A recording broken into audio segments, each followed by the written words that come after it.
Hello, everyone. I'm Rick Zanotti, and I'm joined today by Dr. Susan Nash, and this is Life Edge.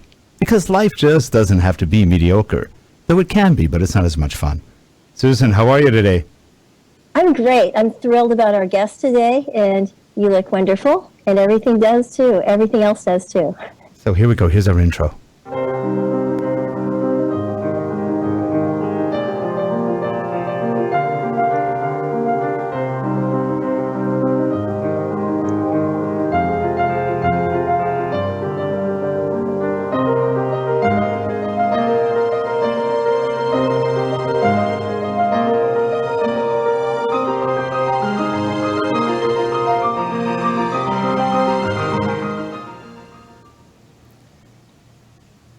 We are back. Would you like to do the honors, Susan? I'm very happy to do so. Our guest is great today, Dr. Bruce Bechtol, and he's a former Marine and also a professor at San Angelo State in Texas, and he's an expert in North Korea. So really amazed and happy to have this wonderful guest to talk about things that are of extreme interest and importance to all Americans. Hello, Bruce, and how are you doing? Hello, it's very nice to be here with you. And by the way, it's Angelo State, not San Angelo State. Oh, thank you. Well, that's an important correction. So at Angelo State, what do you teach? I'm actually in the Department of Security Studies and Criminal Justice. What they did in 2010, in 2011, after I first got here, I was in the Political Science Department, and they put the Security Studies program in a separate department, even though obviously most Security Studies professors are international relations specialists, which usually sit in a Department of Political Science. So I've been in the Security Studies department here since 2011. And you want to ask about the kind of classes that I teach? Yes.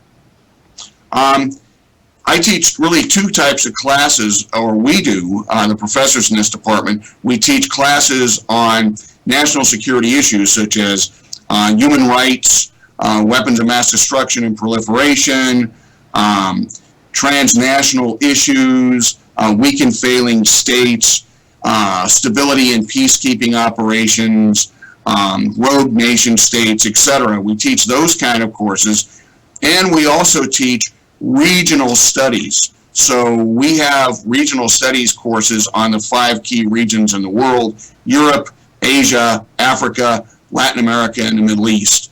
And obviously I teach the Asia Studies courses, and that's really what we do.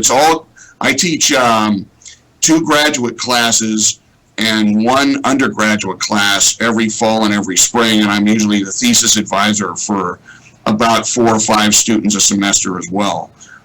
So that's my job right now. We're looking at hopefully having a PhD program in global security studies here, completely online, either this year or next year. So more updates to that as that comes along. Oh, super interesting. Well, so rogue nation states, failed states, rogue leaders, all leads to interesting countries and their behaviors. And Chicago. So I thought, and Chicago, yes. I thought I'd just jump right to the chase. What should we know about North Korea right now? Well, there's a couple things we need to know about North Korea. One is, and you see many academics, most of whom haven't done their research when they say things like this. You see academics and some policymakers say, North Korea really isn't a threat to the United States or our interests. That's simply not true. North Korea has the 5th largest military in the world. They're very close to having ballistic missiles that can hit the United States, mainland, not just Alaska and Hawaii, and perhaps as importantly or more so, they proliferate to our enemies in the Middle East and Africa. Everything from tanks, trucks, small arms, artillery, to places in Africa, including to non-state actors like Shabab, to completely supporting Assad's side in the Syrian civil war. They've been doing that since 2011. They also sell missiles and probably nuclear technology to Iran, and that's ongoing. So they're very much a threat to our national security. There's another thing that people tend to get wrong, and that's they see Kim Jong-il, Kim Il-sung, now Kim Jong-un, the son, which, by the way, is my wife's name. So she had a license plate that said Jong-un when we lived in Virginia, and people would always honk at her, and she asked me why. Oh, I don't know, dear. It could be anything. But, people tend to think that they're crazy, that they're not rational state actors, and that's simply not the case. They're very rational. They have a very good handle on how to deal with the West, particularly the United States. So we need to get that out of the way. So those are kind of two misnomers. The other thing is, and this is important to understand, Kim Jong-un has not yet fully consolidated his power. So we're likely to see a lot of moves that we may think of as irrational geopolitical moves, but in fact, all he's doing is consolidating his power among the three pillars of the state in North Korea: the army, the party, and the security services. Excuse me. That is really super. That's extremely interesting and extremely illuminating. For example, I too have thought of some of the way they're represented in the media tends to be sort of like antics of the Korean leaders, and they do seem sort of absurd at times. For example, the way that there was a response to the movie The Interview. What would you say to those types of behaviors, or what is your thought about the way that the media depicts the leadership? Well, I think that when it comes to the American media, certainly there's a lot of cultural misunderstanding, which is frankly a big part of what my teaching involves, is cultural understanding. I'm not saying North Korea is a good government, because they're not. They're probably the worst rogue regime on the earth at this moment. But when we see them do the things that they do, a lot of it has to do with Korean culture. So, a very good way, frankly, to understand how the North Koreans do things is to, instead of just reading the Wall Street Journal or the New York Times, which have some good things in them and a lot of wrong things in them regarding North Korea, the South Korean dailies, the Chosun Ilbo, the Dongha Ilbo, the Korea Times, all these papers come out in English every day. Most of the Korean press publishes in 3 or 4 languages, usually Korean, English, Chinese, Japanese, sometimes more languages. So if one wants to actually get a viewpoint on North Korea that is a Korean viewpoint, that is to say, a Korean viewpoint from a democratic country with a free press, South Korea, one can always read the South Korean press. And for those in your audience who want to learn more about North Korea, I would suggest that they do that, because one will find, once one starts doing that, as I did many years ago, that once you start reading the Korean press and compare it to the American press and how they cover the North Koreans, boy, there's a lot of holes in the coverage that the American press does. It's interesting. My wife is Japanese descent, and she is completely fanatical about Korean drama, which is all historical, or a lot of it is.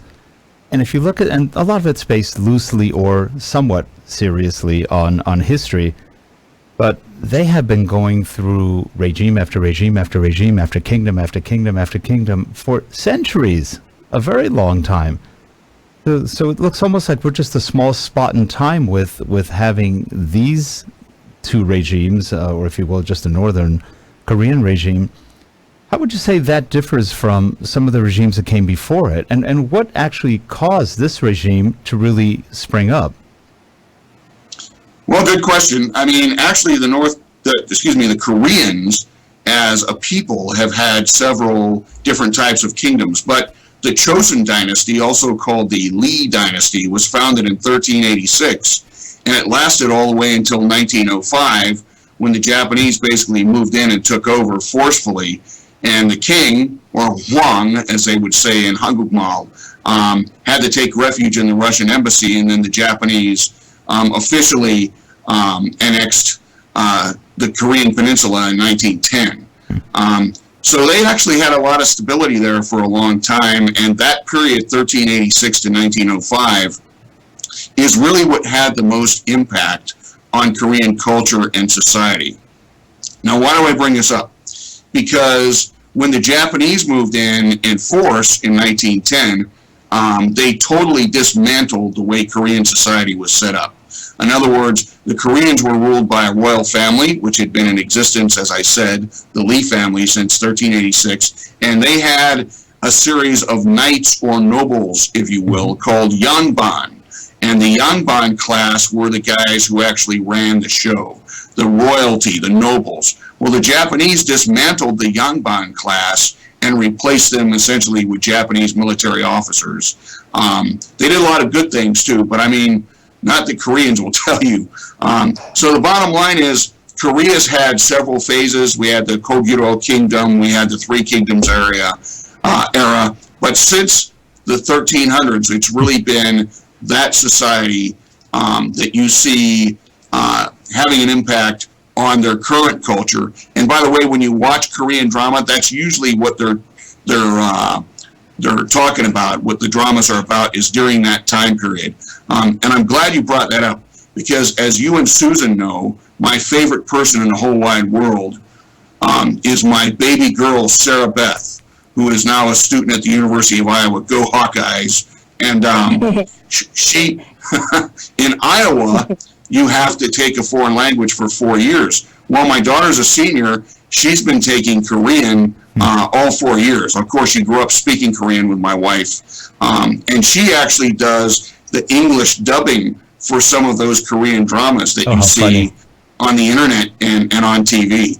And that's my daughter just went back to Iowa Sunday because winter break ended. And that was something she and my wife did a lot. They would sit in the kitchen and, eat kimchi and maybe bibimbap, and they would do these dubbings together. So it's something, my wife and daughter are both hooked on those Korean dramas, and my daughter actually has a Korean club at Iowa, a Hallyu, where they get together once a week and they watch Korean movies. It's big. It's actually big right now. Old Boy. And in the old days in Asia, it was the Japanese who pretty much ruled the media. Then the Chinese kind of kicked in a bit. Koreans were nowhere to be seen, and all of a sudden, a decade ago, or maybe a little longer, they just took over. The Chinese are copying them now. It's interesting. Well, you were talking about your colleague who had you said a father who fought in the Korean War? That's Clark, my son-in-law, who's next to us over here. His father was a Korean War vet, and so was a friend of mine that I worked with, Bob Ungaret, who was a major in the Marines, and he fought in the Korean War. Well, it's interesting because I've gotten together with some of those groups. They've asked me to speak to them from time to time when I was actually over there, and the biggest reaction that they have when they come back is just what you were talking about. Korea was a third world country that was totally unstable back in 1950 to 53 when the war was fought. They come back there now, and Seoul's the most modern city they've ever seen. Yeah. I mean, Seoul's, 13 million people, electronics everywhere. Everybody has a cell phone. Everybody has a laptop.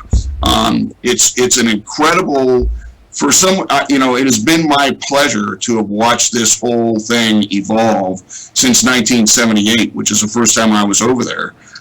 Because Korea is a totally different country, at least that in that sense. Obviously, their culture has stayed largely the same. They're still a very Confucian culture. Family is very important there, but everything has evolved. When the Korean students come to Angelo State, they have more money than our American students. Well, I have a quick question. We were talking about different TV series and movies, and there are a couple that I watched. They're award-winning, and they started out as graphic novels, and one of the names was Old Boy, and it's not Old Boy in English, but that's the name in Korean, I guess. But it was essentially a revenge fantasy, and it had a lot of martial arts, but also it had a very dark plot and very violent, and I was very impressed with it, and I was wondering what you have to say about like the kind of mindset of I don't know. I mean, well, I'm just curious to see what you have to say about some of the types of culture. Well, Korean entertainment, everybody knows about Bollywood. And now people are saying that Seoul has become the Bollywood of East Asia because their drama, their movies, as you said, their Broadway style shows now that they have in Seoul, they're American quality. I mean, they're really good stuff to go see. It's hard to explain if you're not there or if you're not into that scene, for lack of a better term. But their entertainment community, again, for lack of a better term, it is blossoming. And, I think it's not unusual to see a lot of that unusual film like you just described. But, while my wife and daughter were watching these movies, I was watching, for example, Creed, which was the latest Rocky movie, which I've just now admitted in front of your audience. They probably think I watch, much more intellectual stuff, but I don't usually, so. Did you see the interview? I did. And I actually thought that was very funny. And, it's funny, you talked about things that Koreans take serious that we don't. Now, if somebody in East Asia or Europe made, this comedy about Obama that everybody knew was fake, we would just laugh. Maybe Obama wouldn't, but I mean, you see what I'm saying? We wouldn't take it seriously in a geopolitical sense and then go out and try and destroy all their computers with cyber warfare. But that's what the North Koreans did. Now go ahead, I'm sorry. Oh, I'm just smiling. You say, I thought of Saturday Night Live and how people would react. But yeah, that's exactly what happened. Go ahead. I was just smiling. And it's very, as you well know, to the Koreans, the North Koreans, it's very important that we show respect for Kim Jong-un, and they're highly, incensed that we make fun of them and want it to stop, and that's just not going to happen because Kim Jong-un is a target-rich environment, much like his father was. But nevertheless, that is, we were talking about cultural differences. That's something to them that's very important. It's also interesting to note that, when we're dealing with South Koreans, it's important to them that we're going to talk about the negative aspects of North Korea, that we ensure that we're talking about the North Korean government, not the North Korean people writ large. Because to South Koreans, my wife included, a Korean is a Korean is a Korean, So, to them, if we're talking about the North Koreans per se, that's insulting because what they want us to talk about is the government, how that needs to be changed, and how the two Koreas need to unify and become a democratic, transparent democracy and that kind of thing. Again, a very interesting cultural difference. One that we don't even see in the United States. I'm from the South, and people in Virginia are perfectly happy not to be identified with people from New York. Mm-hmm. Well, it's interesting also because if you look at in recent history at the unification of East and West Germany, not exactly the best unification ever. It's like they acquired a huge ghetto, impoverished, different culture at that point. And probably the same would happen in Korea if they were to unify. The North Koreans don't exactly have a lot of skill sets, at least from what I've read. They're mostly impoverished. What would they do? Well, that's a great question. Think about that modern cosmopolitan society that we talked about in Korea. We're not just talking about business, but we're talking about entertainment. We're talking about sports. We're talking about art and culture. And everybody drives a car, and everyone lives in a nice house. And South Korean families send their kids to UCLA and, the University of Beijing and the finest schools in the world. And yet, just north of the border, you got people that are getting by on, 1,500 calories a day sometimes. That it is a huge concern. It won't be a problem. It will be the problem when they unify, which is inevitable. And let me give you one anecdotal example of that, if I can, please. I was at a conference in Seoul about 5 years ago, and they had a guest speaker who was a defector from a very important North Korean mechanized infantry unit, the 425th Mechanized Infantry Corps, which is one of their top elite units. And he gave his lecture. Of course, he gave it in Korean with a heavy northern accent and had a translator, did a great job. After the interview, I happened to be riding down on the elevator in the hotel with him. And I shook his hand and I said, "Thank you, that was an excellent presentation. I learned a lot. How do you like living in Seoul so far?" And he looked at me and he said, "I need a job." So, I mean, this is going to be, has been, there's now about 30,000 defectors living in South Korea. Most of them have come down there since the late 90s. So in the past 15, 20 years, almost all of them have come since then. This will be a huge problem integrating those in the North with the South because you have the best educated country in Asia, one of the best educated countries in Europe, in the world. There are more PhDs in Seoul than any other city on earth. I don't know if you realize that or not. No, I didn't. But these are going to be integrating with people that have had their life planned out for them every minute of their life, every day since 1945. So that will be a problem. Initially, it will be a problem integrating them into society. It'll be a problem getting them jobs and putting factories and other types of small business up there.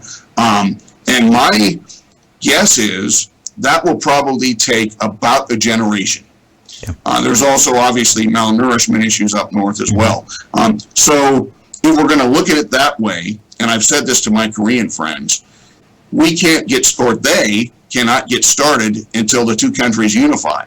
So the sooner this government in North Korea goes away, the sooner they can get started on fixing that mess that's up north. Now, how much of North Korea is kind of a proxy state for China? Does China still use them, or have they kind of given up on them? Excellent question. You're going to find out my political leanings because I'm about to tell them to you now.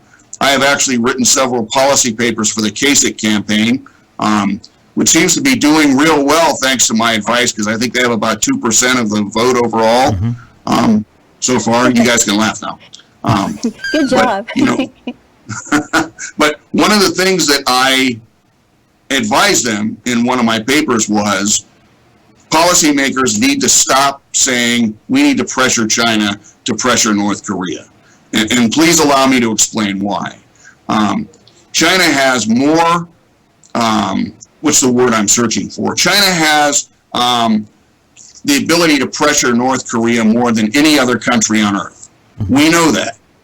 How much is that? Well, not much. Because, China could hold back the oil and Kim Jong-un would just turn off the lights in every city in North Korea at night except for Pyongyang. They could hold food. And he would do the same thing that his father did and starve 2 million people as his father did back in 1996, 1997. I think China, as long as it is the People's Republic of China, will be very intent on ensuring that they have that buffer state between themselves and U.S. forces on the mainland of Asia.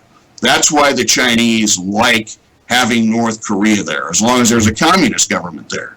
Right. But there are no Chinese troops stationed in North Korea. The Chinese government has no impact on North Korean decision-making at all, unless the North Koreans choose to allow it, which sometimes happens and sometimes doesn't. So I would say the biggest mistake our policymakers have made since the early 1990s, really.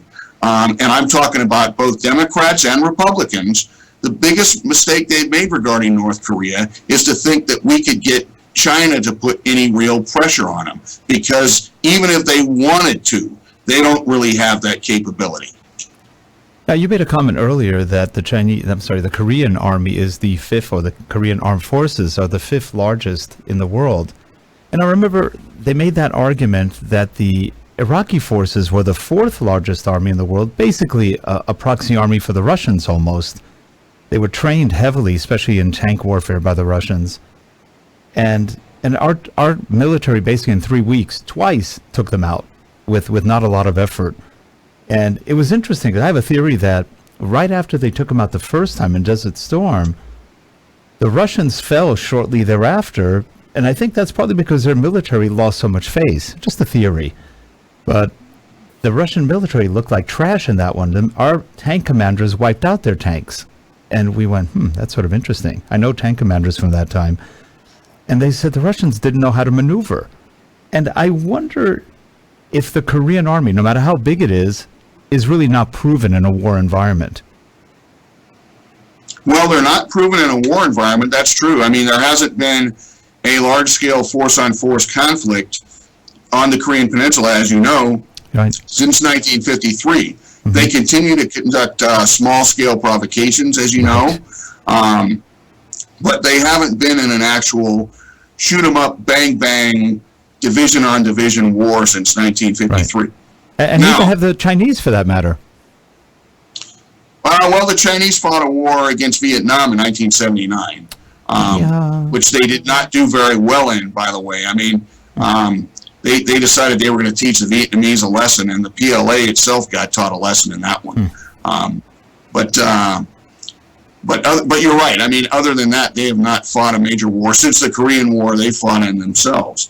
Some wars with India, and things like that. But at any rate, it's important, I think, to understand that the North Korean military, the North Korean People's Armed Forces, is not the Iraqis. It's also important to understand when we're talking about armor and mechanized forces that the terrain of the Korean Peninsula is very different than the terrain in Iraq.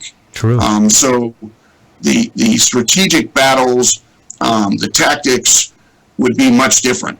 There's only two big narrow corridors in the South Korea: the Kaesong-Munsan corridor, which goes directly into Seoul, and the Chowan Valley corridor, which goes into the middle part of Gyeonggi province, which is the northern province in South Korea. So they would use tanks. They would maneuver those tanks differently. It would be harder for them and for us to have those huge set-piece open battles like we did in Iraq. And something else I think is important to consider is, when the Korean War was fought in the early 1950s, there was nothing outside of Seoul. It's nothing but suburb almost all the way to the DMZ now. I mean, people don't realize that Seoul's only 45 kilometers south of the DMZ. Which isn't my far. wife is originally from northern Gyeonggi province, and the village, and it was a village back then, she's from Tokori. Anybody remember William Holden and the Tokori and all that? Yeah, that's where she's from. She was born there. And it is basically suburb all the way from Seoul up to the DMZ. So a good question would be, my goodness, how do you get tanks through there? What are you going to do? Go through all the apartment buildings and, subways, and it will be a mess. And that leads to go ahead, I'm sorry. Oh, no, but absolutely, and that leads to a question that I think is fairly obvious in terms of intimidation and tactics. It's not conventional warfare that North Korea excels in. It has a lot to do with essentially what you're talking about at the very beginning, weapons of mass destruction. But then second, economic warfare. And you said something very provocative and compelling earlier, I think in an earlier conversation or emailing, about the impact that North Korea is having on the price of oil. And I would like to, via the Middle East, I'd really like to hear you describe that. Yeah, and we're getting back to the Chinese here too, as well. Obviously, I did 2 interviews the next morning on Fox News right after the North Koreans popped their nuke on January 6th. And the first one that I did was on Fox Business News at 4:40 in the morning. And I swear I'm never going to get up that early again if I don't have to. But, as they were talking, you could see, because it's Fox Business News, they were streaming the stock market across the bottom of the screen, and they were talking about the Chinese stock market, and it took a huge hit. Markets in Asia took a huge hit because of that nuclear test from that country that has a smaller economy than Afghanistan had under the Taliban. So, I think North Korea's ability to influence things economically is very important.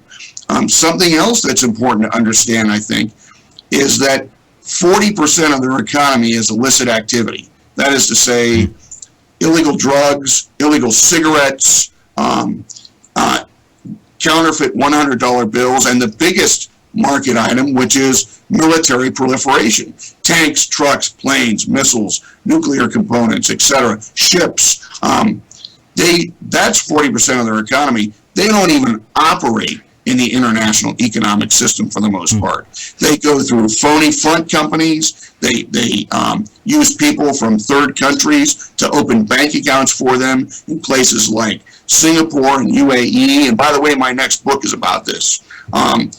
It is very difficult to affect North Korean decision-making when you're going after this country that doesn't even operate in the international economic system. Therefore, how much will sanctions work against that type of economy?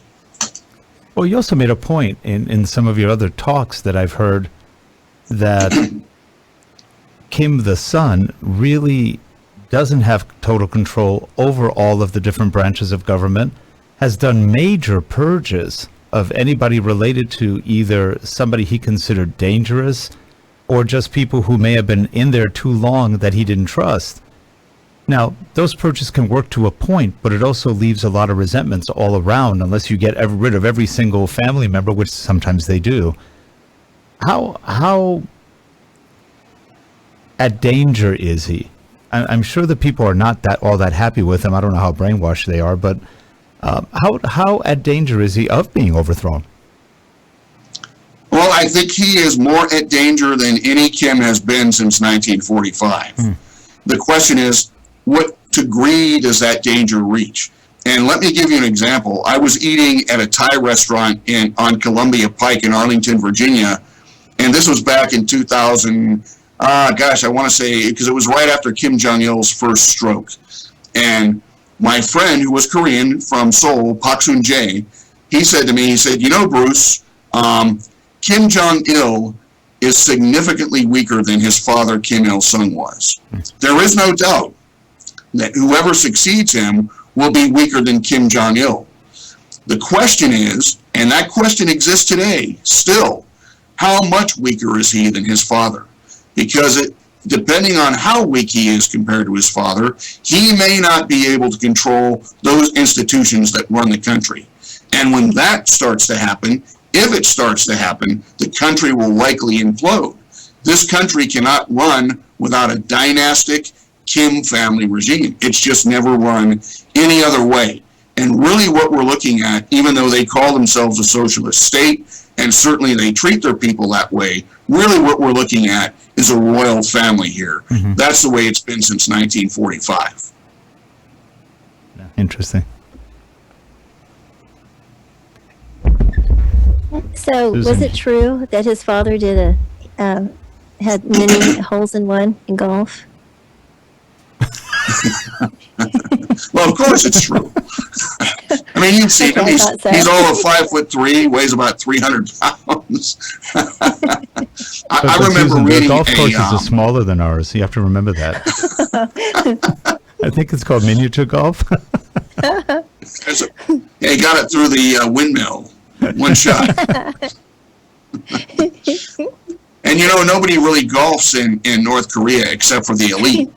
Right. It's a shame. You can't, I mean, you don't see grass anywhere in North Korea because literally a lot of the North Koreans during bad hunger periods dug up the grass and ate the roots. Interesting. So, Oh, no. you know, but, you know, another thing that's interesting about South Korea is I have a good friend who I went through school with who's now a brigadier general in the South Korean Marine Corps. And my wife and I and my daughter, his daughter's about the same age as mine, we went down and visited them last summer when we were in Korea. And he's a big shot on a base down there and everything. And the golf course for the Marine base, we actually saw ROK Marines, South Korean Marines, out there with scissors trimming the grass on the greens. Wow. And I was thinking to myself, yeah, that's another cultural difference. I don't see Marine Lance Corporals ever out trimming the grass on a Marine golf course. That's just not going to happen. Yeah. So, Bruce, how did you wind up getting involved, in the Marines? What made you join the Marines? And how did you get, because you definitely have a passion for Korea, aside from the military side of it, you obviously fell in love with a Korean, and so there are many attractions to Korea. What got you involved initially with the Marines and with Korea? Well, as I said, Susan and I have known each other a long time, and unfortunately, I now look a lot older and she doesn't. But my first trip so she knows about my background, but my first trip to Korea, I was an 18-year-old Lance Corporal in 1978, and I fell in love with the place. And, you know, I've been back there many times. I was stationed there for 6 months in 87, 6 months in 88, then for about 3 months in 89. Then I spent almost 4 years there from 90 to 93.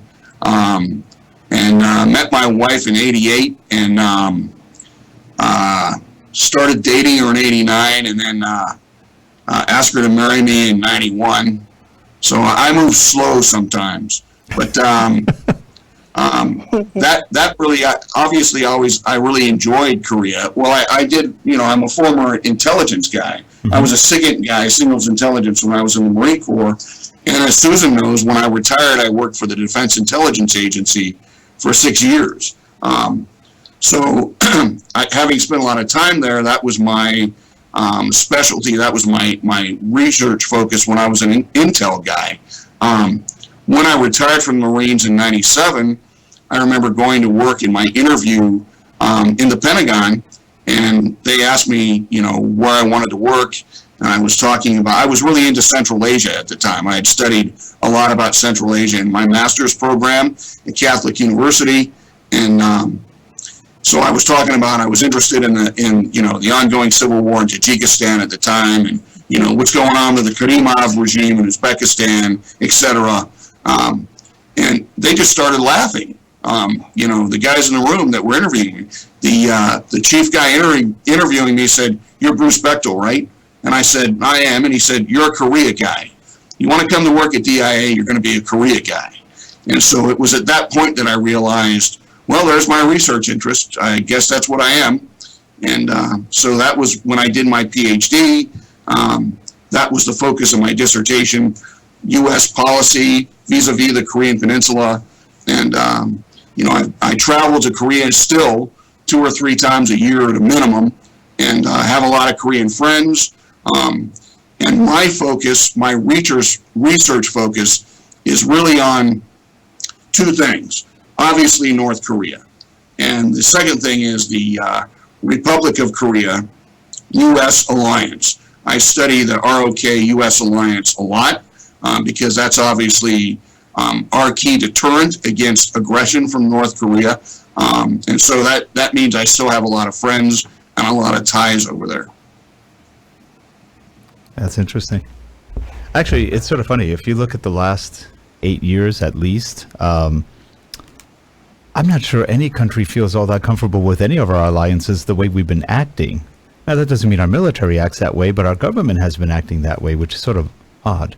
Don't get me started. I won't get you started. I'll get me started too. I think we're in the twilight zone right now, but that's another issue. Well, I mean, this most recent deal with Iran, has me very concerned, all joking aside, because obviously Iran's going to have access to billions and billions of dollars that they didn't before.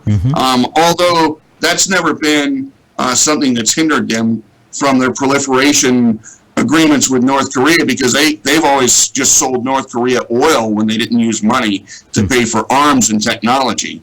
But I see a lot of holes in that agreement and a lot of chances for Iran to continue developing their nuclear program and to put those nuclear warheads on missiles that they have purchased from the North Koreans. Sure, that would make sense. So, I'm very concerned about that.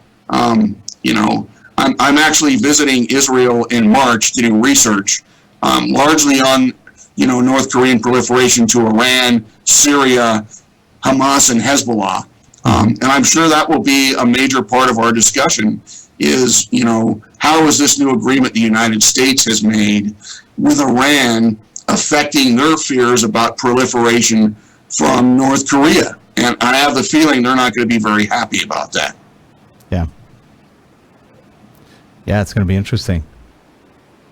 On the other hand, the ones who always wind up safe, nothing ever happens to the Saudis, who cause a lot of problems. But they just kind of under the covers on all this. So, I don't know about that, though. Those things have changed a great deal. And the price of oil being collapsing right at the time when Saudi's gone through a major leadership change. It's a very interesting time. Yeah. Not for them. No. Well, I don't know what it's like up in Oklahoma, Susan, but, I live in West Texas. We got basically 3 things in San Angelo, 4 things. We got the Air Force Base, we got ranching, we got oil, and we got the university. And oil is probably a huge money-making thing that the bottom has fallen out of in West Texas. I don't know if it's that way up in Oklahoma or not, but I mean... Oh, absolutely. Exactly. Right, I'm sorry. Yeah, absolutely. And the impact, the repercussions are just now going to be felt. I mean, obviously there's a domino effect with the state budgets, et cetera, and then the social services, but also the amount of debt that companies got into to participate in some of the things like the large shale plays that required a lot of horizontal drilling.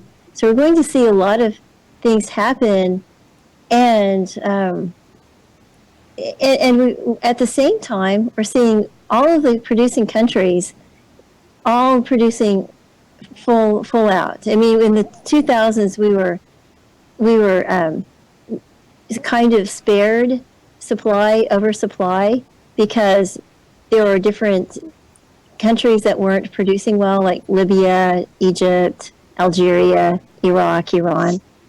And now they're all fine, and they're all producing. Yeah, it's definitely affected us. I'm very interested to see how things go in the international markets now that Iran will apparently be allowed to sell its oil as well legally. This is something that people in both Texas and Oklahoma, which is where all the real money is made in oil, as you know, they talk about these kind of things a lot. In the morning talk shows, when you turn them on in San Angelo or San Antonio or Tulsa, that's what people are talking about, is the volatility of the oil market. We probably had 10,000 people move out of here when the bottom fell out. It was amazing. The students are happy in Angelo State because the rent prices went back down. Yeah, and you probably remember right around the mid-'80s when it again fell down, and Texans were going to every state in the union trying to get jobs. It was bad. I remember that. It's true. It's going to be interesting to see what happens. So I'm keeping an eye out for it. By the way, a prediction on North Korea. Go ahead. Yeah. I'm sorry. Now, we're about half hour past our time. But that's okay. We're having a good time. But Bob, what's your prediction? Bob, why do I call you Bob? I'm curious Bruce, about the prediction. You remind me of a friend of mine Korea. named Bob. But anyway, Bruce. You really do. So, Bruce, we always ask people on the show why it's called Life Edge. It's because we talk about those things in life that gave you an edge, that made you who you are and made you succeed and made you have the passions you do. What's one of the things that gave you a real edge in your life? Well, as I'm sure you guys both saw the movie, The Untouchables. Mm-hmm. Remember that? You saw that as well, Susan? Remember that scene where Robert De Niro beats the guy to death with the baseball bat? Right before that, he's talking about, what is it that I love? What is it that gives me joy? Remember that? Well, I could say that. The thing that gives me joy, and I know Susan identifies with this, is my kids. Both of my daughters are about 8 times smarter than me, which irritated the living daylights out of me when they were both growing up. But it has been a joy and inspiration of my life, really, to watch my daughters. One of them's out in Santa Monica now, and the other's in Iowa. She's looking at going to graduate school now, so she's going to be another Susan Nash, no doubt. But I love them both to death, and their mother gave them to me, so I'm appreciative of her for that. And I think she finally is starting to appreciate San Angelo, or will in the near future. So my daughters would have to be the answer to that one. That's great. That's wonderful. Well, Bruce, we're really glad you could make it today. We'd love to have you on another time just to continue the conversation, because I think we're only touching just a little tip of it right now, and at least of what you can say. But Sure. And Susan, don't be a stranger, because it's been like 10 years. You gotta stay in touch this time. I know. I can't believe it. Definitely. Absolutely. Okay. Maybe well, again, we'll look you up in Oklahoma. Hang on for a second as we run our outro, and then we'll be right back with you. If you're watching the show, please subscribe, give us your feedback, and let us know what you think. So, Susan, we'll see you next week. And Bruce, thanks so much for coming on. Have a good one, everyone. Thank Bye-bye. you. Thank you. Thank you, Bruce. Great Take job. care.